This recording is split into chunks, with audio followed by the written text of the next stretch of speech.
Eu sei que você tá de boa aí, porque hoje é sexta-feira, não é mesmo? Mais um dia de Open Finance Show.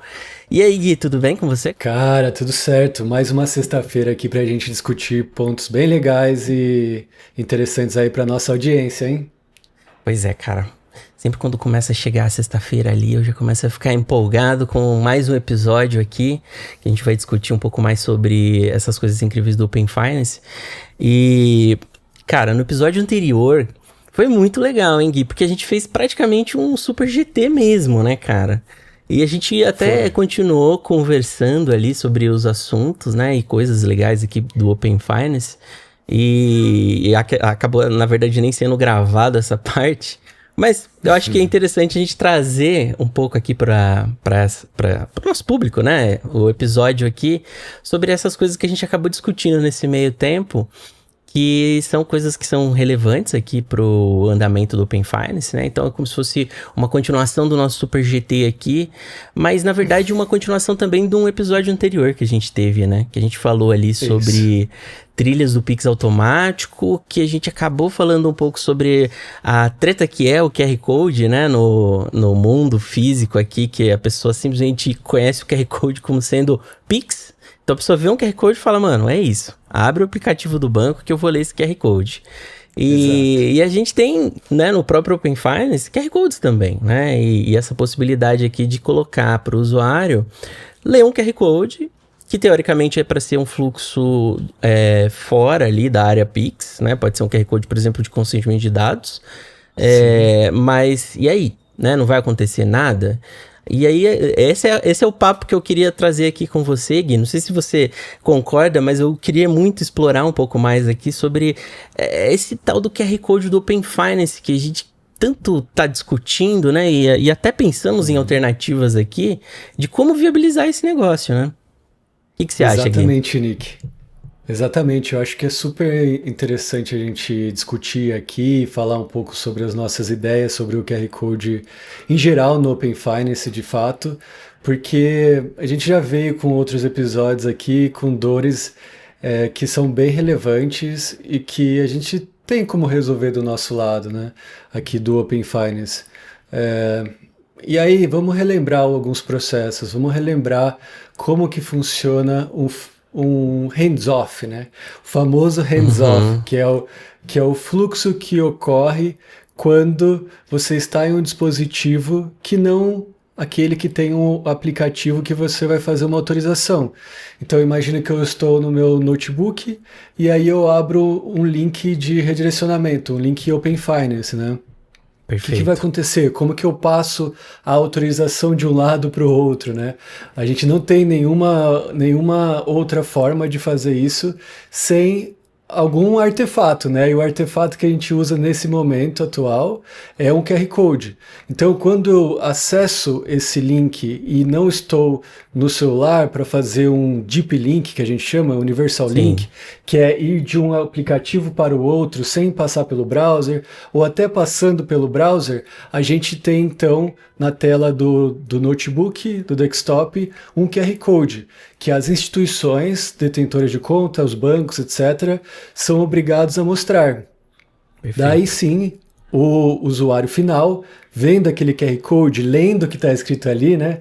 Lê através da câmera do seu celular, ele vai e lê aquele QR Code e faz todo o processo que ele faria com o redirecionamento dentro do aplicativo, dentro do celular dele, no aplicativo, através da leitura do QR Code. Na final das contas, a, o app da câmera, né? Tá Uhum, chamando o fluxo de redirecionamento. Então você está exato. indo de um aplicativo para outro, mas o aplicativo inicial é o aplicativo da câmera, né? Isso é bem Perfeito. interessante. E tem que lembrar um ponto bem relevante, que esse fluxo ele tem uma duração máxima, né? São 5 minutos para pagamentos comuns ali, que são o fluxo de redirecionamento rápido de pagamento ali que a gente tem atual, e 15 Uhum, minutos para validações de, por exemplo, transferências inteligentes e Pix automático e enrollment, né? Todos eles vão ter uma duração de 15 minutos. Mas sim. mesmo assim, como que eu consigo, então, fazer um QR Code durável, né? Que ele dure mais que 5 minutos. Essa é uma dor que a gente pode explorar aqui, porque existem possibilidades da gente fazer isso, e é uma questão muito relevante para o ecossistema do Open Finance, porque isso já existe no Pix normal. No Pix normal, se eu imprimir um QR Code, ele vai durar lá, né, um QR Code de cobrança, ele vai durar até a data de vencimento, né? Perfeito. Então, existe essa possibilidade, data de vencimento, se for um QR Code dinâmico, e se for um QR Code estático, ele fica lá disponível para sempre para você fazer pagamentos, né? Então, Perfeito. tem essas duas etapas no fluxo do Pix, que a gente pode muito bem replicar para o nosso lado, e tem um fluxo de QR Code que é mais um dos fluxos, né? Tem o fluxo do redirecionamento, tem esse fluxo do hands-off, que a gente acabou de explicar aqui, tem o fluxo do QR Code, que pode ser um QR Code estático mesmo, tem o Ciba também, que a gente já explicou como funciona, que é bem legal, mas que é um ponto que está em freezing ainda, está parado pelo Banco Central. Mas essa questão do QR Code, cara, vamos seguir um pouco mais Legal. e tentar desbravar, né, o que a gente está pensando aqui. Não, legal, Gui. Não, incrível, cara. Eu acho que o grande ponto é, principalmente, né, a gente tem que atender bem o usuário, independente de onde ele esteja. Né? Então, se ele está num contexto em que, para ele, ler o QR Code é a melhor coisa, é a coisa mais fácil, é a coisa mais cômoda, né? No nosso episódio número 5 ali da trilha de Pix automático, é um dos pontos que a gente colocou. Por exemplo, vir um QR Code de Pix automático impresso numa conta que ele pode pagar via boleto ou o Pix automático, né, configurado ali em seguida. E aí, esse QR Code vai ser impresso, então, né? 5 minutos não resolve. Então, a gente precisaria ter um padrão específico para ter esse QR Code. E aí, o meu segundo ponto é, de uma forma segura. A gente precisa garantir a segurança disso. Né? Não é qualquer um que pode gerar um QR Code que induz o usuário. Né? Então, tem que ser um QR Code que está travado para aquele usuário, que o detentor de conta tem um conforto, né, para poder prosseguir com o fluxo, né, naquela URL específica que está encodada ali dentro daquele QR Code, e que de fato aconteça um fluxo que tenha o mínimo de impacto possível, né, de necessidade de customizações, para fazer a jornada acontecer de fato. E aí, realmente, o Open Finance tá aqui, né, nesse contexto, caindo como uma luva, eu entendo, porque a gente tem um diretório de participantes, né, um ponto central aqui de confiança entre todos eles. Todas essas instituições que estão no Pix aqui, elas estão no Open Finance, né? Então, de certa forma, a gente já tem elas como um participante ali no diretório. E o ITP, ele só existe por causa do Open Finance. Então, obviamente, o ITP está no Open Finance. Então, assim, a gente já tem um ponto de confiança, um ponto de troca, né? E tem um arranjo Pix para garantir essas liquidações. Então, parece que falta somente a gente criar um padrão de QR Code aqui, Open Finance, que tenha um ponto de registro sobre quem é ITP e quem emite QR Code, em qual URL específica está sendo emitido esse QR Code, né? E a forma como é feita essa troca de informação entre o detentor e o ITP, né? Porque, vamos lembrar, ele lê o QR Code dentro de uma área Pix, né? A câmera Pix dentro do detentor é parte da questão. Mas o que acontece depois, né? Beleza, ele leu e tem uma URL. Aí o que ele faz com essa URL? Ele vai abrir um navegador? Né? Simplesmente abrir um navegador? Não, acho que não é essa experiência que a gente quer dar para o usuário, né? Porque ele já está ali no detentor. Então, ele já vai querer pagar naquele detentor. Então, a gente já deveria ter um padrão para facilitar esse fluxo, já falando, olha, mas é com esse detentor eu mesmo. Né? Eu já quero a minha URL Open Finance, né? Para colocar o usuário no trilho. Exatamente. Exatamente. Como que isso poderia ser viável aqui? Eu vejo umas facilidades muito legais aqui, tá? Porque realmente vai ser um link, daí o implementador vai pensar talvez, vou ter que abrir um WebView, né, para fazer o fluxo. E aí não, no final das contas o que a gente está fazendo aqui é criando o link de redirecionamento que ele já estava acostumado. Então, no final das contas, esse QR Code estático, ele está gerando um link que o detentor, o banco, já está acostumado, ele já sabe lidar com isso. E ele simplesmente precisa iniciar a tela de autorização, porque você tem agora a URL padrão Open Finance. Então vamos lá, as chamadas de API, né, que você falou. Legal. Então, primeiro, eu tenho um domínio registrado no diretório que eu posso criar URLs naquele domínio, certo? Perfeito. Crio lá um path, por exemplo, QR, né? E aí um ID, certo? Um padrão Perfeito. que a gente estabiliza, né? E o ID é referente àquela intenção do pagamento, tá? Beleza, isso está registrado num PDF, numa conta de luz. Eu entro no meu aplicativo, Nubank no caso, PicPay, o que for, e ao ler esse QR Code, ele transforma num link. Isso no back-end do detentor de conta no banco, ele vai e faz uma chamada passando qual que é o ID do servidor de autorização dele. Porque lembrando, Perfeito. todos os detentores de conta têm um registro no diretório com os IDs deles, com todas as configurações, com todas as URLs que podem ser chamadas. Então tá tudo lá registrado, certo? E ele tem o ID, ele sabe qual que é o ID dele. Com o ID dele, ele manda um GET, então, nessa chamada, certo? E o que vai acontecer entre linhas aqui, entre essa chamada e a resposta do link de redirecionamento que o detentor já está acostumado, certo? O que vai acontecer aqui? O iniciador, com aquele ID da intenção, certo? Vai saber que aquele QR Code é referente àquele usuário, é referente com aquelas informações, todas informações referentes a um pagamento que são passíveis de fazerem um pagamento, certo? Então, com essas informações passíveis de fazer um pagamento, ou uma autorização, ou uma confirmação de dados, certo? Eu vou e crio um consentimento.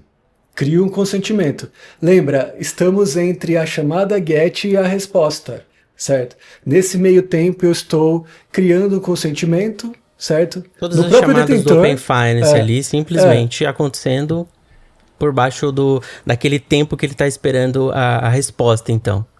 Exatamente. Perfeito. Então o que está acontecendo aqui? Foi criado um consentimento. Esse próprio detentor já respondeu, certo? Deu ok na criação do consentimento. Com esse consentimento, daí eu tenho o endpoint de par, que é o link de redirecionamento que a gente está falando toda hora aqui. E aí eu pego esse link e retorno o link no 307 HTTP direto dessa chamada GET aqui. Então, perfeito. O detentor já tem então a resposta que ele tanto precisa para iniciar o processo e subir a interface ali dele para o cliente autorizar, né? Então, genial, cara. Genial, então vai perfeito. ser bem interessante esse processo, hein, Nick? Não, perfeito. Gui, mas eu acho que eu tenho uma pegadinha para você aqui, cara. Porque vamos ver. Do mesmo jeito que a gente teve o nosso episódio falando sobre cardápio, acho que tem a versão reversa do episódio do cardápio aqui, então.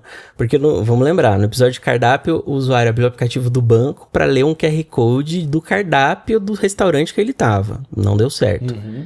Tá, aí você tá me falando agora que a gente tem um QR Code que funciona dentro do aplicativo do banco. Mas e se ele lê esse QR Code fora do aplicativo do banco? Como é que vai funcionar? Bem interessante, cara. Lembra que a gente está passando o ID do servidor? Se a gente não passa o ID do servidor, a gente pode levar o usuário, certo, a uma interface em que ele pode selecionar qual banco ele quer. E aí ele selecionando qual banco ele quer, ele é redirecionado para aquele banco. E existe algum problema de segurança nisso? Lembra, você vai ter que fazer o login, né? Você vai ter que fazer o login no aplicativo, né? Então, você não expôs nenhuma informação do usuário ali, nada do que está configurado. Ele basicamente só está selecionando a instituição. Cara, é muito redondo. Porque, de fato, funciona em qualquer contexto. Eu diria que a gente poderia até chamar isso de um QR Code híbrido. Genérico, né? total, Porque ele funciona em qualquer contexto. Sensacional, cara. Eu achei, muito legal. eu achei bem interessante esse fluxo. Eu acho que vai ser bem relevante para o nosso ecossistema, para a gente ter essas formas a mais, né, de validação e de autorização, porque o cliente ele precisa de várias formas. Às vezes é bom para ele ler um QR Code, né? A gente tem falado do Ciba bastante. O Ciba realmente vai ser uma mudança de paradigma mesmo, porque Perfeito. lembra, no Ciba a gente está fazendo o fluxo onde o push, né, uma mensagem, um SMS, um e-mail é enviado para o usuário para ele fazer aquela autorização, né? Perfeito. Então tem isso, mas eu acho que é uma forma bem legal da gente ter o processo que já está na mente do cliente. Ele já recebe o QR Code nos PDFs nas cobranças comuns, né? No correio, né? Sim, aquele QR Code fixo ali, né? Perfeito. É isso, né? Incrível, cara. Nossa, Gui, realmente, cara. Vamos colocar em deliberação, então, ó. Minha cadeira aqui tá de acordo, tá? É isso. Muito bom, cara. É bem legal. É um negócio que a gente pode seguir em frente aí, trocar ideia com todo mundo e ver essa possibilidade, viu? Não, sensacional, cara. Eu realmente tô bem empolgado com essas possibilidades e ainda mais com a chegada do Pix automático. Isso acaba sendo um assunto bem relevante, eu diria, né? Pra gente ter um sucesso consistente para o usuário, né? Todos os tipos de jornadas serem muito consistentes, né? Ele realmente poder fazer o QR Code, né? Funcionar em qualquer contexto. E onde ele precisar vai simplesmente funcionar sem limitação de tempo, sem limitação de ter que explicar para ele, esse aqui você lê na câmera do celular, esse aqui você lê dentro da área Pix, né? Fica um negócio meio difícil para o usuário. Então, eu acho que tendo o Open Finance aqui no meio para garantir a segurança disso, né? Que eu acho que esse é o grande ponto, o ponto mais crítico, eu diria, é realmente ter um QR Code seguro, né? Que de fato o detentor tem o conforto para ler e interpretar e realizar essas ações. Cara, aí eu acho que a gente tem um Open Finance entregando um valor para a sociedade, né? Para o cidadão, muito, muito consistente. Muito legal, Gui.